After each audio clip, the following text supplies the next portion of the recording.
Okay. This is a response to, who is it?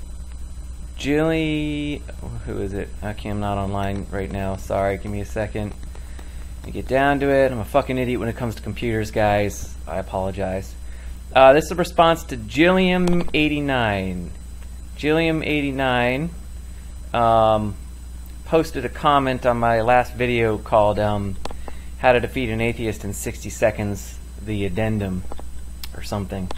And it was a good response. It was thought out. Obviously, he, she, it spent a lot of time on it, so I do feel like I'm sort of intellectually obligated to respond, even though I said I wasn't going to respond.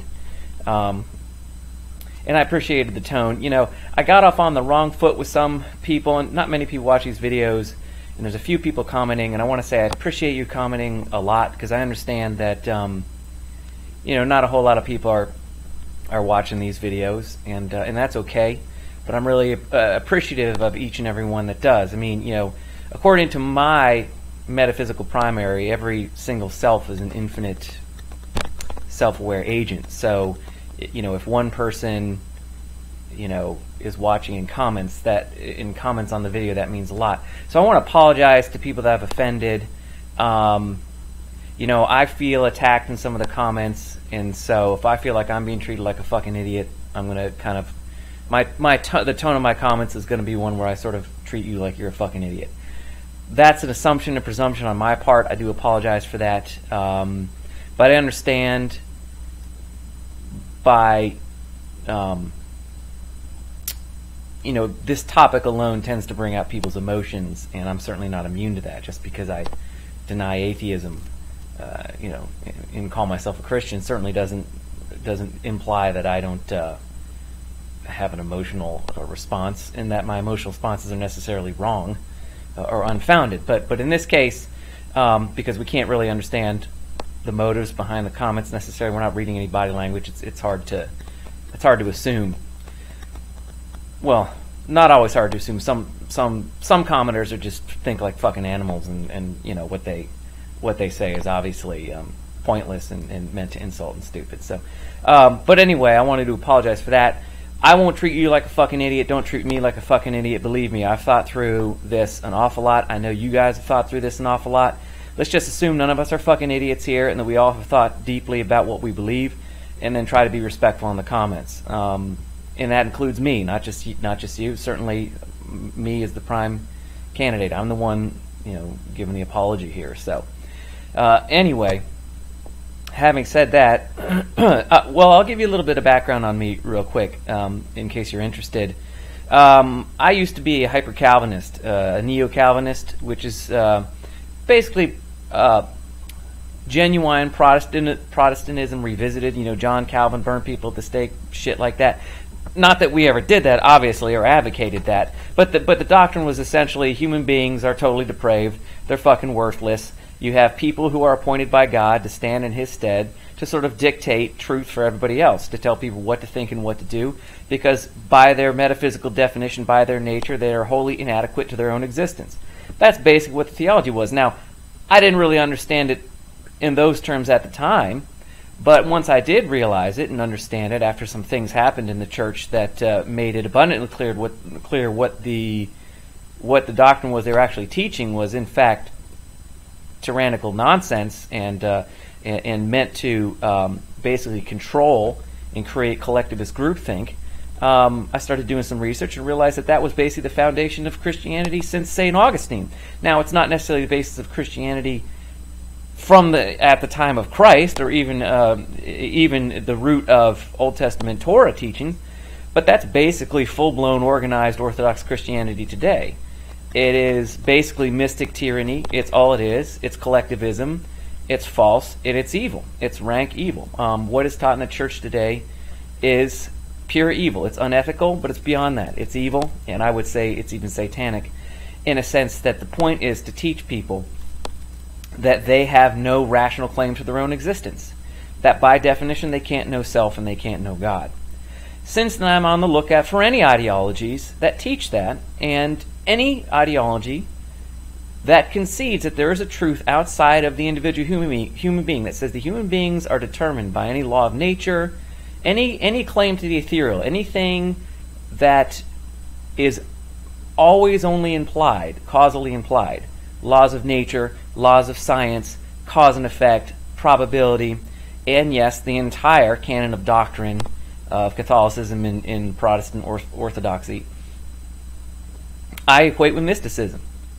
And I focus now on figuring out what are the interpretive premises, what are the existential interpretive premises of the person I'm talking to.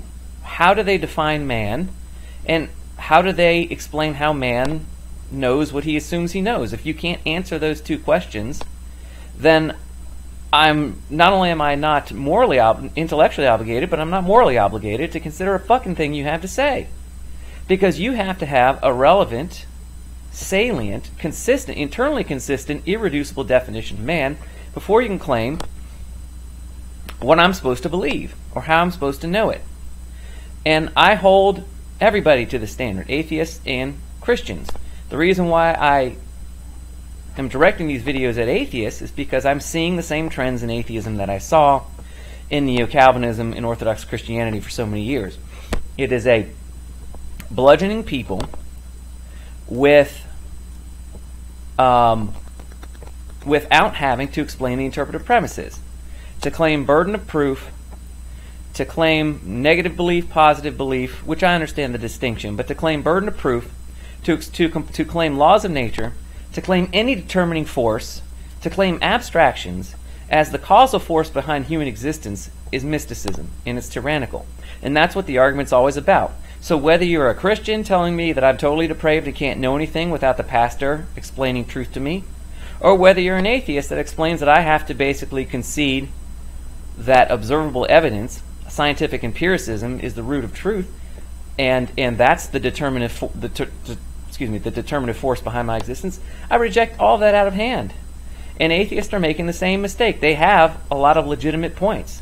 They have a lot of things that they can say that Christians should really listen to. It's not a matter of atheists having a lack of faith.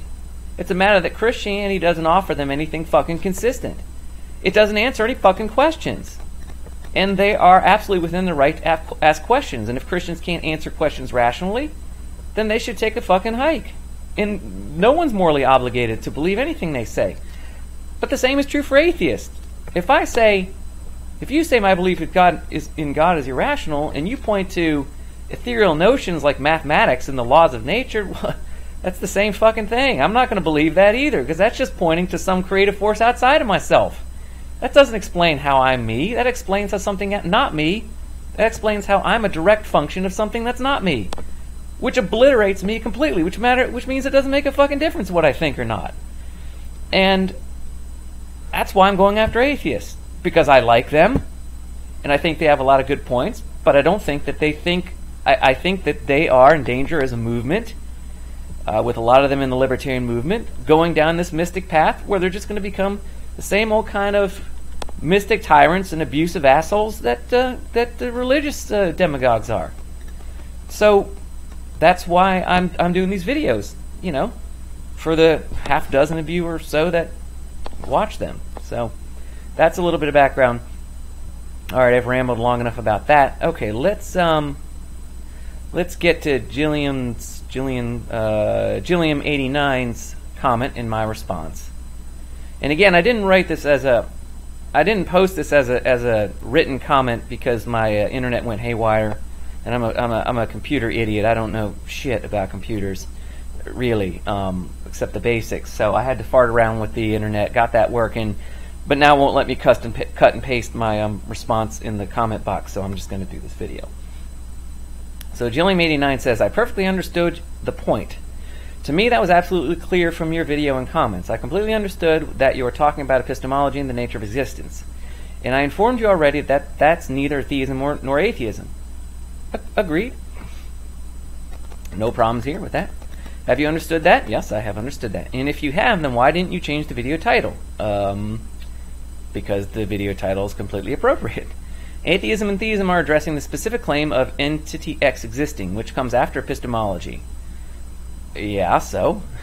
Neither of them discuss the nature of existence.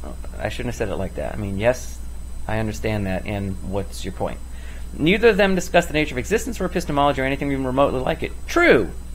Gilliam89? Right, you got it. Clearly your problem is with some other branch of epistemology or some other view of reality and existence. That is true, you're absolutely right, but that isn't atheism as I explained. It's not, you're right. I completely agree with that entire paragraph, Gilliam89. That's absolutely right. As I said, the mere fact that you disagree with it means nothing. Yeah, in a sense, yes. In fact, it means no more for you than the people you disagree with. If it works for you, then why doesn't it work for anyone else? Well, that's a good question, and that brings us to interpretive standards, which is what the real conversation is about, as I've said. What you said can in fact be boiled down to this statement: I disagree with you, therefore you're defeated. Yeah, that's basically true. Not you're defeated, but atheism is defeated, and I talk about that in my response. But yeah, that's basically what I'm saying. Anyone can say that. Right, anyone can say that. I can say that. I can say that since the two of us disagree on epistemology, therefore theism is defeated. No, because we haven't talked about epistemology yet. The conversation hasn't taken place. We don't know if we disagree on epistemology. That's the point. You can't talk about atheism is defeated by understanding that atheism is never really directly discussed. It's all about discussing the irreducible primaries of existence, which include epistemology. And from epistemology, epistemology is a function of metaphysics. So Gilliam's skipping the metaphysics part, but I get what it's saying. Therefore, theism is defeated. Job done. Well, yeah, an argument strictly that God exists, period, without explaining the interpretive paradigm, is defeated by simply saying you disagree. Right, you're right. She says, you already know that anyone can say that because you just said that you're not just after atheists, but Christians too. So by your own statement, this has nothing to do with atheism. This is another issue. Exactly. So I don't understand what your problem with me is, Gilliam. You are hitting the nail on the head entirely. You are rocking and getting it, and I'm impressed. You're totally right. And as I said, you haven't explored all the outcomes. No, we haven't discussed outcomes. You assume the atheists disagree with your views on epistemology. I'll talk about that. Yes, but I do, because I don't know what they think, because telling me you're an atheist doesn't tell me a damn thing about what you really think. First, I ask you what we'd say to an atheist that had a definition of God that perfectly matched yours. They would have to concede my epistemology, my metaphysics, my interpretive premises, and therefore they would not be calling themselves an atheist. So now I'll ask you the same type of question. What would you say to an atheist that has all the same standards and views on epistemology and nature of reality as you have, and they still reject your God and can demonstrate why? They wouldn't be able to demonstrate why. If they concede my interpretive paradigm is internally and categorically consistent, they couldn't reject my God. That's the point of discussing interpretive paradigms. Whoever has the most rational one wins. If we concede all the same interpretive standards and all the irreducibles, then there would be no basis for disagreement. You still hide behind a false setup that people who don't believe in a God don't agree with your epistemology. No, I don't. I never said that. I'm saying we haven't talked about epistemology yet. That's the point. The point is the conversation hasn't occurred. That's how you defeat atheism, is to say that's not the conversation. Atheism's irrelevant. Directly speaking or purely speaking, atheism is irrelevant. The conversation's about epistemology and metaphysics and standard of truth. So I'm not hiding behind a false setup because I'm agreeing with you, at least your first paragraph, that the conversation hasn't happened yet. What if they don't, and what are you going to say if they don't?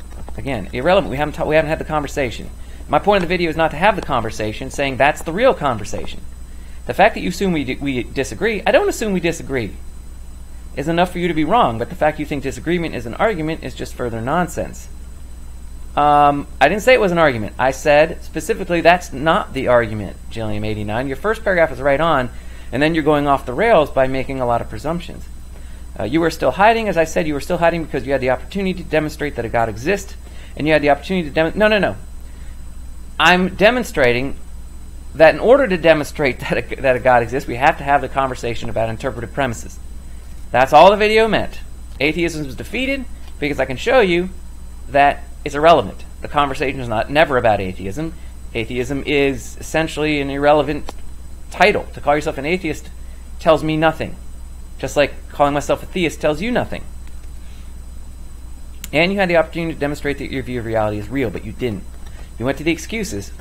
Not at all. No excuses here. I have no idea what you're talking about with that. I don't think you added anything new to the second video. Well, people weren't understanding the first video. That's why I did the second. Maybe I didn't add anything new. Okay. You're probably smart enough to understand. I should say it. You are probably seasoned enough in these kinds of ideas to understand what I said in the first video, which is why you don't necessarily find the second video clarifying anything for you. That's really a testimony to your knowledge base, your intellect. Not that other people aren't smart. It has nothing to do with smarts. It just means you know a lot. And so the second video wasn't necessary for you to clear anything up. You just moved the goalpost by changing the questions. No, I didn't. My premise never changed. I didn't move any goalposts. But you changed the questions from being about the existence of a God to about the nature of reality. No. I didn't change the question. The question isn't about the existence or non-existence of God. That's my point. My point is about the conversation is about the nature of reality and whether the paradigm for understanding what reality is must include God or must not include God. But your mistakes are just the same. The fact that you take it a step back to a different question doesn't change the mistakes you made or you make. Okay. First paragraph, Jillian 89 was great. Totally agree. In fact, I agree with everything you asserted except your presumptions, which were 75% of that comment. Okay, this is what I said. I said my point is, and I touched a lot of these already because I couldn't help myself. Okay, but here's my written response. My point is that you, J89, seem to concede. My point that you seem to concede is that the argument is never about theism or atheism. That is, in reality, an irrelevant argument altogether. In order to call true any given assertion, e.g., God exists, God doesn't exist, or even any concept for that matter, blue, white, up, down, midget, one must hold to an interpretive paradigm wherein that statement's veracity and efficacy, which is the active affirmation of the standard of truth, is measured. If it can be shown that one existential interpretive paradigm is rationally consistent and includes the notion of God, or vice versa, and the other is not, then the opposing party is forced to concede the rationality, the truth of the initial assertion. God exists, God does not exist. Thus, the only relevant and thus worthwhile discussion when speaking of God, or economics, or politics, or anything else really, when there are fundamental differences of an existential nature being submitted, is who has the rational interpretive paradigm, starting from irreducible metaphysical and epistemological primaries, which are answers to the question, what is man, and then how does man know what he asserts he knows? And thus, who has the only rational standard of truth? That was the argument. That was the entire point of both videos. Period. Full stop. There were no goalposts moved because my argument never changed. The video is how to defeat atheism. That is, how does a believer, when challenged with the assertion, a believer in God like me, when challenged with the assertion God cannot exist, defeat the premise. How does a believer, when challenged with the assertion God cannot exist, defeat the premise which creates the assertion, a belief in God is irrational? And the believer does this by pointing out the fact that the assertion on its face is irrational and irrelevant. In order for the atheist to prove his assertion, and the burden of proof is on the atheist, an assertion is still a positive assertion. To say God does not exist is a positive assertion. You're asserting that my belief is false. And by contrast, your belief that God does not exist is true. So it is a positive assertion, strictly speaking. The belief is not a positive belief, it's a negative belief, but the assertion that I'm wrong to believe in God is a positive assertion, and therefore the burden is also on you to prove that that statement is rational. Means it can be integrated into an existential paradigm, which makes the statement, belief in God is irrational, true. And I know this is hard to understand, but if atheists want to be taken seriously and really ever make a difference in anything, they have to think beyond merely the assertion and the ipso facto notion that science somehow explains truth, which it doesn't. And that'll be another video. And the believer does this by pointing out the fact that the assertion on its face is irrational and irrelevant. In order for the atheist to prove his assertion, he must explain why, and thus and again the argument becomes about interpretive premises. What comes after metaphysics and epistemology and the standard of truth is merely perfunctory. Concepts, their efficacy, their truth, are a product of the root interpretive standards, not the other way around. If the atheist's root interpretive standards are entirely reasonable, then he can safely say a belief in God is not rational. But see, that really doesn't make him an atheist. It just makes him a rational person who rationally believes that God and the concept thereof is utterly beside the point of, well, anything which really matters. That is, to truth. Atheism itself is nothing, as you rightly point out. Gilliam89 rightly points out atheism itself and theism are really nothing. It's all about the irreducibles in the standard of truth. Now you imply that since I only mention atheism, I'm automatically giving a rational pass on theism. This is merely presumption. And if you want proof, take a cursory look at my blog, www.unreformingtheology.com. One word. You will find hundreds of essays on why Christians are tyrants and irrational and should be rejected out of hand until they can answer the question, what is man rationally? And explain how a totally depraved human being can possibly do good or no good. I have spent much more time dismantling the false assertions of Orthodox Christianity. The only reason I say it's all Orthodox Christianity except for me as far as I know, and I'm trying to say I'm special. But I haven't met anybody yet who concedes the definition of God and Christ that I do. Because Christianity is fundamentally rooted in Platonism, which is fundamentally Gnosticism, which is an impossible dichotomy between the ethereal and the material universe, as if there can be a distinction.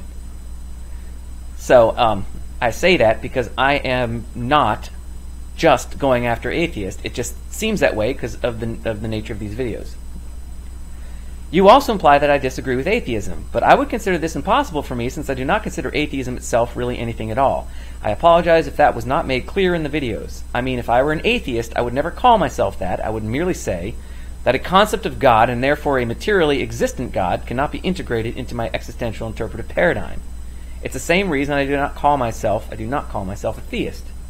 My belief in God merely indicates that I have an existential interpretive paradigm that cannot be made rationally consistent without God, without the non-abstract existence of a creative force to mitigate the infinity of existence, which is the inexorable root of all material objects and certainly of human consciousness. And so, yes, in the purest sense, you are correct. The way to defeat an atheist is simply to say, I don't agree with you, I do not concede your assertion. Because after that, should the conversation continue, it becomes all about the interpretive presumptions or interpretive assumptions, which you rightly concede has nothing directly and therefore relevantly to do with atheism. Or theism! You're right, or theism! Finally, I never said that atheists do not agree with my epistemology. I merely said that that's what the argument is really all about. Well, in part, there's metaphysics and the standard of truth. Period. Full stop. I do not regard atheism as a legitimate belief because, by itself, it doesn't tell me anything about what the person actually thinks. Therefore, by definition, I cannot assert that the atheist disagrees with my epistemology. So, I wanted to post that response. I have to apologize. It was probably not a great idea to post the videos on how to defeat atheism in 60 seconds without doing the legwork without laying the fundamental groundwork concerning the arguments always dissolving into a debate concerning interpretive premises. And I understand now why that would have been confusing. That is my fault. It doesn't make the point of the videos wrong. It doesn't make me wrong. But it does make the approach wrong. And I think I confused more people than I actually clarified things for. So, I have to do 2 other videos to get to my fucking point, which is my problem. Not your problem. That's my problem. And it's a learning experience. And I thank you all for your comments, because the more you comment and the more we debate, the more I learn, the more you learn, and that's better for everyone. So thanks for watching this video. Really appreciate it. I appreciate your comments, except for the fucking stupid ones, and we know what those are. Ha ha ha ha ha, and nothing else is stupid. So I appreciate all the comments except those kinds of comments, which none of us appreciate, and I'm sure we don't even appreciate making those comments because we understand it underlies the fundamental lack of confidence in what we believe. So at any rate, appreciate it, and have a great and wonderful New Year's Day. Bye-bye.